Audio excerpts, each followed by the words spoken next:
అందరికీ నమస్తే అండి. శ్రీశక్తి ఆరాధనకి స్వాగతం. మనకి ఈసారి నవరాత్రులు 2025లో సెప్టెంబర్ 22వ తారీఖున ప్రారంభమయ్యి అక్టోబర్ 2వ తారీఖున ముగుస్తుంది. అయితే 9 రోజులు 10 రాత్రులు 11వ రోజు దశమి వచ్చింది. దసరాలో మొదటి రోజు నుంచి చివరి రోజు వరకు ఉపయోగించవలసిన అతి ముఖ్యమైన పూజా సామాగ్రిలలో పసుపుని నేను ఎక్కువగా యూస్ చేస్తానండి. 9 రోజులు కూడా అభిషేకానికి, అమ్మవారి విగ్రహానికి, శ్రీచక్రానికి మొత్తం పసుపు నీటితోటి అభిషేకం చేస్తాను. లేదా కొబ్బరి నీళ్ళు, దానిమ్మ ఇవన్నీ వేరే పండ్ల రసాలు వేరే, కానీ ఆవు పాలు బదులుగా నేను పసుపు నీటిని అభిషేకం చేస్తాను. ఎందుకంటే ఆవు పాలు నాకు దొరకవు, ప్యాకెట్ పాలు మాత్రం అస్సలు యూస్ చేయను. పసుపు నీటితో అభిషేకం చేయాలి అనుకున్నప్పుడు దాంట్లో కొంచెం జువ్వాది, భీమసేని కర్పూరం కానీ వేరే కర్పూరం, పచ్చకర్పూరం ఉంటుంది కదా, ఆ పచ్చకర్పూరాన్ని మిక్స్ చేసి అభిషేకం చేస్తే చాలా చాలా శ్రేష్టము. ఎందుకంటే ప్యూర్గా దొరికేది మనకి ఇది ఒక్కటే. తేనె, పాలు ఇవన్నీ కూడా కెమికల్స్ ఉంటాయి, ఇలా ప్యూర్గా దొరకవు కదా. అందుకనే పండ్ల రసాలు, ఈ పసుపు నీటితోటి నేను చక్కగా అభిషేకం చేసుకుంటాను. ఇది నేను తెచ్చుకున్నది భీమసేని కర్పూరం అండి. ఆన్లైన్లో ఆర్డర్ ఇచ్చుకున్నాను.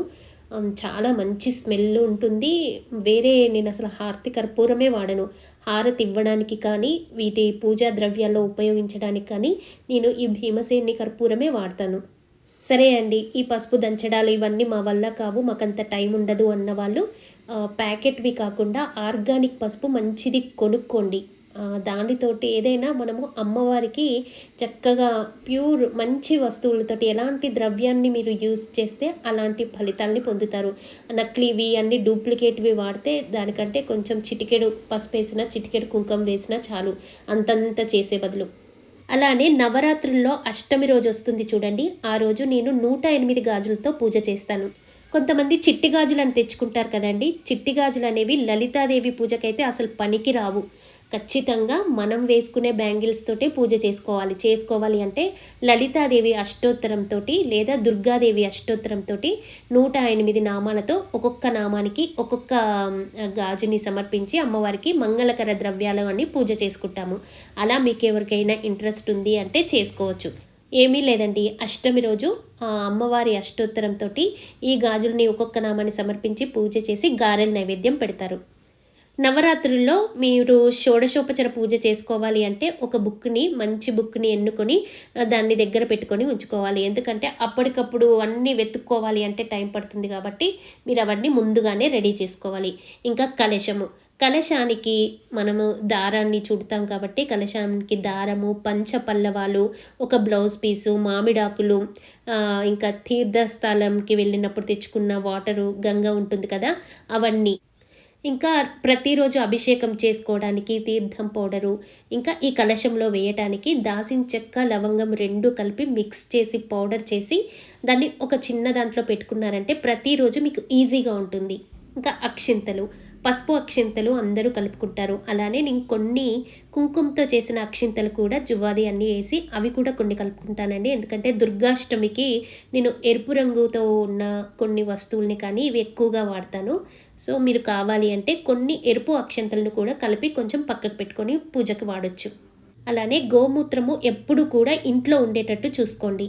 అలానే 9 రోజులు కూడా నిత్య పూజలో ఉపయోగపడేటట్టు కొన్ని వస్తువులు, పసుపు, కుంకుమ, గంధము, నిత్య దీపారాధనకి కొన్ని వత్తులు, దాంట్లోనే కాయిన్స్, ఇంకా పత్తి సపరేట్గా గింజలు తీసింది పెట్టుకోవాలి. ఎందుకంటే వస్త్రం సమర్పయామి అన్నప్పుడు 2 రూపాయి బిళ్ళల్లాగా చేసి అమ్మవారికి సమర్పిస్తాం కదా, అందుకనే గింజలు తీసిన వస్త్రాన్ని, జువ్వాదిని, వీటన్నిటిని కూడా ఒక ప్లేట్లో కానీ ట్రేలో కానీ పెట్టుకున్నారు అంటే మీరు అసలు ఎక్కడ పక్కకి అటు ఇటు కదలకుండా చక్కగా ప్రశాంతంగా పూజ చేసుకోవచ్చు. అలానే ప్రతిరోజు రంగోలీ వేయటానికి ముగ్గు, నైవేద్యాల్లో కొంచెమైనా వేయటానికి నెయ్యి, ఇంకా మెయిన్ అమ్మవారికి పెట్టే తాంబూలంలో ఎప్పుడు కూడా కాయిన్స్ సమర్పించొద్దండి. మీరు చక్కగా, నేను ఒక వీడియో చేశాను, తాంబూలంలో ఏమేం వస్తువులు వేయాలి, ఎలా మడిచి దానికి లవంగం పెట్టాలి అనేది. దాంట్లో మనం కొన్ని వస్తువులు వేస్తాము.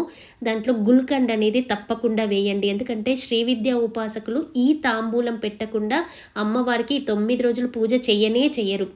చాలా శక్తివంతమైన నైవేద్యంతో సమానం అన్నమాట ఇది.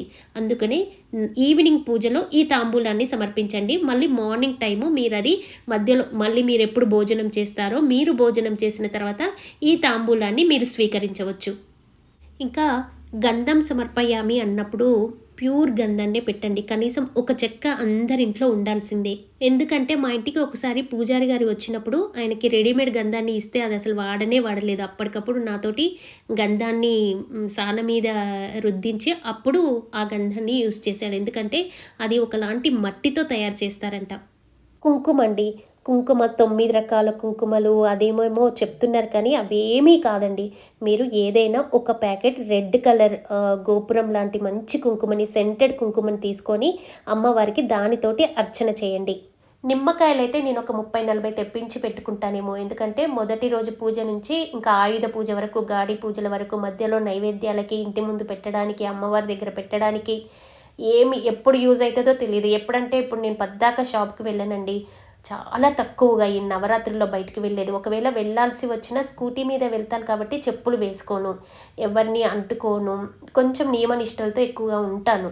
అందుకనే మీరు ఏమన్నా కావాలి అనంటే ముందు రోజే, అంటే పండగ ముందు కంటే అన్నీ తెచ్చుకొని ఇంట్లో పెట్టుకుంటే బయటికి మళ్ళీ వెళ్ళే అవసరం ఉండదు.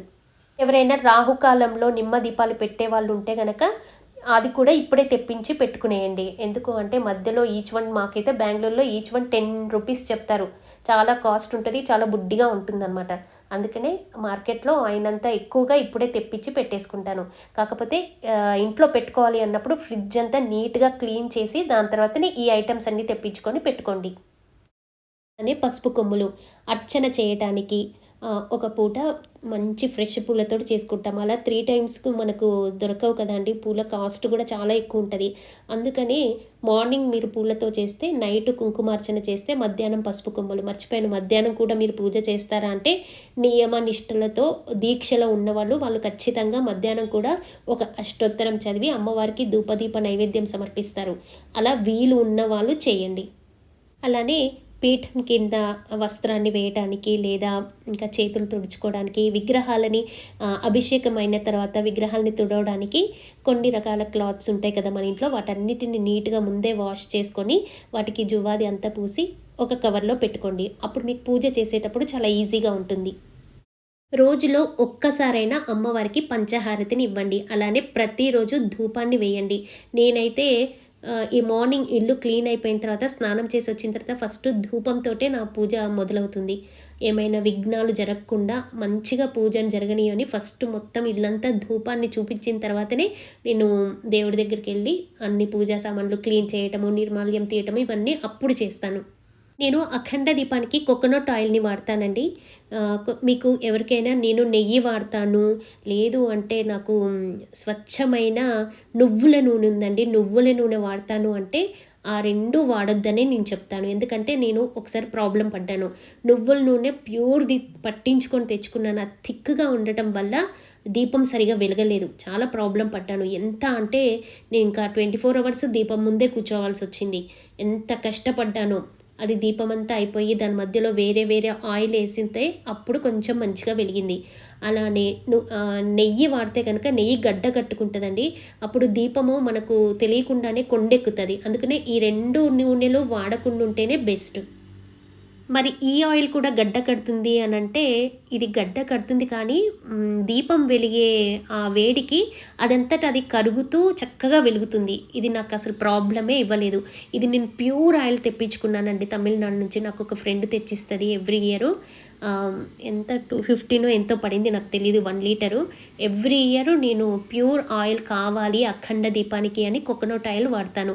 అన్ని నవరాత్రులకి నేను కోకోనట్ ఆయిలే వాడతాను. ఇవన్నీ ఈ ఒక్క నవరాత్రికే కాదండి, ఇంకా నాకు ముందుకు యూజ్ అవుతాయని ఒకసారి ఈ దసరాకి తెప్పించుకుంటాను.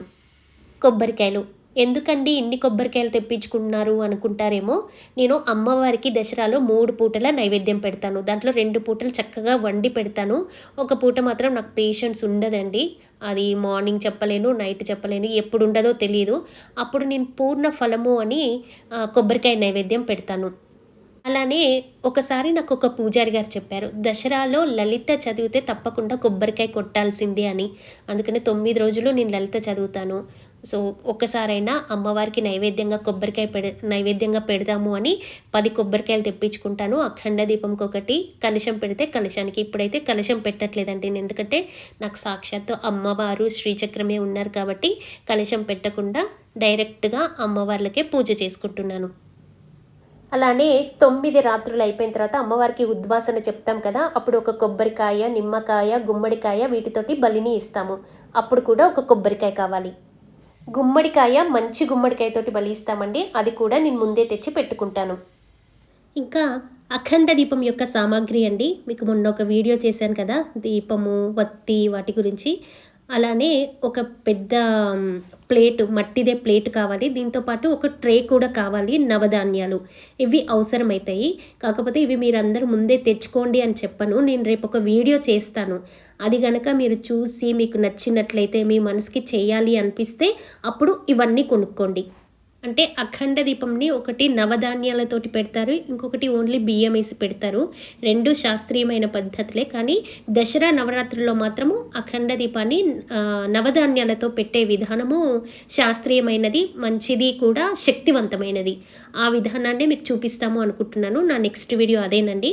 దాంట్లో కొన్ని నియమాలు కూడా చెప్తాను. అప్పుడు విగ్రహాలని అభిషేకం చేయటానికి లేదా మనకి ఇంకేమైనా అవసరమైతే కదా, కొన్ని బౌల్స్ ముందే క్లీన్ చేసుకొని పెట్టుకోండి. ఇంకా ఫాస్టింగ్కి మనం కొన్ని ఫ్రూట్స్ ముందే తీసుకొని పెట్టుకోండి. ఫ్రిడ్జ్ క్లీన్ చేసుకొని చక్కగా దానిమ్మలు, యాపిల్స్ ఇవన్నీ ముందే తెచ్చుకొని పెట్టుకోండి. అమ్మవారి అభిషేకానికి అయితే నేను దానిమ్మని, రెడ్ గ్రేప్స్, సీడ్స్ ఉండే గ్రేప్స్ ఉంటాయి కదా, అవి ఈ దసరాకి మాత్రం తప్పకుండా తెచ్చుకుంటాను. డైలీ కొన్ని తీసి అమ్మవారికి అభిషేకం చేస్తాను. చిన్న విగ్రహానికైనా ఎప్పుడు వేటికైనా సరే కొంచెం ఒక 4-5 ఉన్నా సరిపోతుందండి. కొన్ని తెచ్చి పెట్టుకోండి, ఎందుకంటే ఫ్రూట్స్ కూడా చాలా రేట్లు ఉంటాయి. మరి మీకు అక్కడ ఎవరి ప్లేస్లో ఎలా ఉంటాయో తెలియదు, కానీ మాకు ఇక్కడ చాలా రేట్లు ఉంటాయి. కొన్ని దొరకవు కూడా, ఫ్రెష్ అన్నీ అయిపోతూ ఉంటాయి. నవరాత్రి కిట్ అంటే ఏమో చిన్నగా చూపిస్తారేమో అనుకున్నాం, కానీ ఇంత పెద్ద లిస్టు చూపిస్తారా అని తిట్టుకుంటారేమో నన్ను. దసరా నవరాత్రుల్లో లలితాదేవిని ఇంటికి పిలిచి పూజ చేయాలి అని అంటే అవి మామూలు రోజులా అండి? లలితాదేవి అంటే ఎవరు? సుప్రీం అథారిటీ గల దేవత. సర్వ లోకాలని ఆవిడే సృష్టిస్తుంది, సర్వ దేవతల్ని ఆవిడే సృష్టిస్తుంది.